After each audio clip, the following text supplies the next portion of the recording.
Ayun, welcome back sa atin mga idol. Nakabalik na tayo sa ating pagdadayo sa ibang isla. Dito na ulit tayo sa dating spot natin. Bago tayo magsimula, shoutout muna kay Kapumpum Vlogs. Salamat idol sa walang sawang pagsuporta at panonood ng video ko. Madaling araw pala ito mga idol. Kasama ko dito si Kasima Dennis. Dalawa lang kami. Medyo malabo pa nga ang dagat dahil walang tigil ang ulan dito. Pero kita na rin naman sa ilalim. Kaya pagtiyagaan na natin to. Okay, tara na. Hanap na tayo ng mapapana natin. Let's go!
Dito nga si spot na to, lagi akong nakakahuli ng manitis. Eto na naman oh, meron na naman. Nasa mababaw lang to, wala pang isang dipa. Dito kasi sila naghahanap ng pagkain sa mababaw na area. At ito isang malaking pusit ang nahuli natin dito. Ito mga videohan. Nagpahabol kasi, naghabulan kami. Ito oh, mga apat na guhit na to.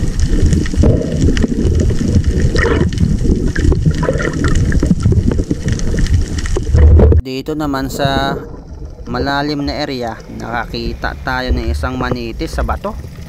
Ayun oh, malaki na. Siguro mga 3 guhit na to.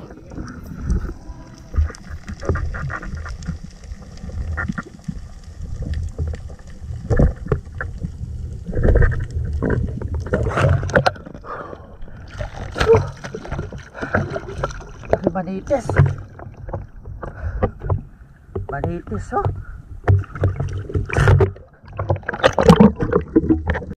Kaunti lang ang huli natin sa spot na to. Sobrang labo kasi ng dagat at matumal talaga sa isda ang spot na to. Pinagtiyagaan lang namin dalawa ni Kasima Dennis. Ito na yung panghuli nating huli mga idol. Kaunti lang, pang ulam lang.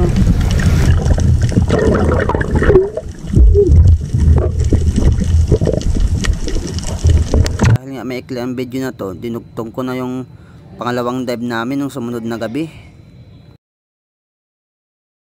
May bato? Ha? May bato. Bansuya lang din.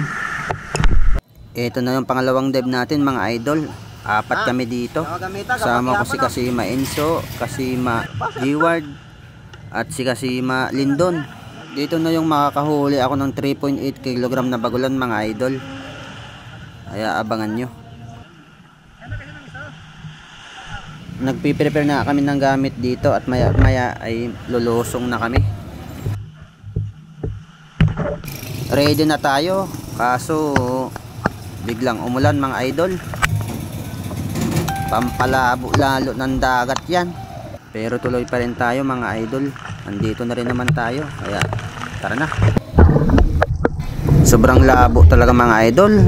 Hindi mo talaga makita sa malayo. Pang malapitan lang to.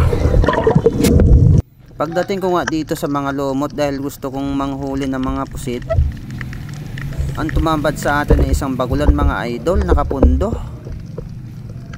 Kaya tinira ko kaagad yung bagulan.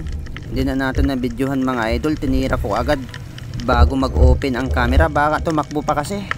So, sobrang labo niyan, sigurado hindi natin makita pag tumakbo. At ito na mga idol, oh, nahuli mag-open yung camera, kaya hindi nakuha kung paano natin tamaan. Sa sobrang lakas nito, baloktot yung shafting ko o yung bala ng pana ko.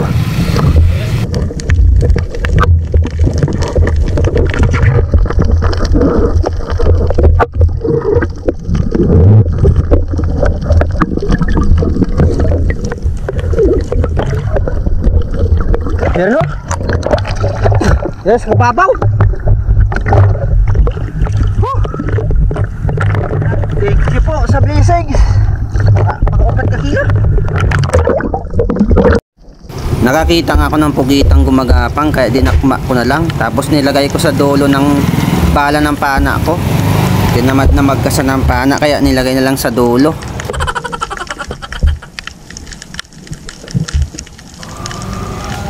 Ayun, sumablay pa nga.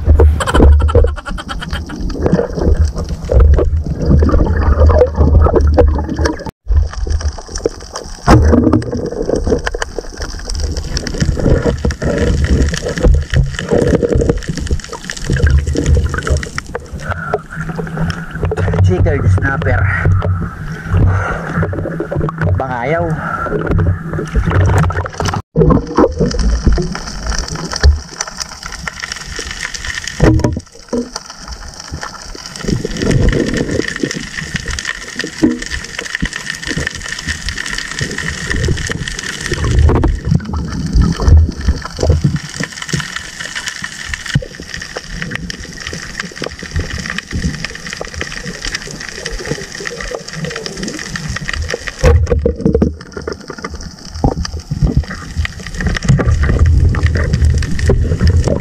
Ito na yung panghuli nating huli mga idol. Sobrang tumal talaga.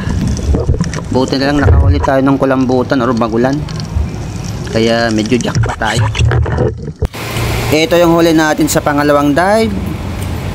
Ilang perasong isda lang at mayroon tayong malaking bagulan, kaya kahit papano nakajackpot pa rin. Nabenta ko ng 750 ang bagulan na yan. Kaya salamat po sa biyaya. Hanggang dito na lang po.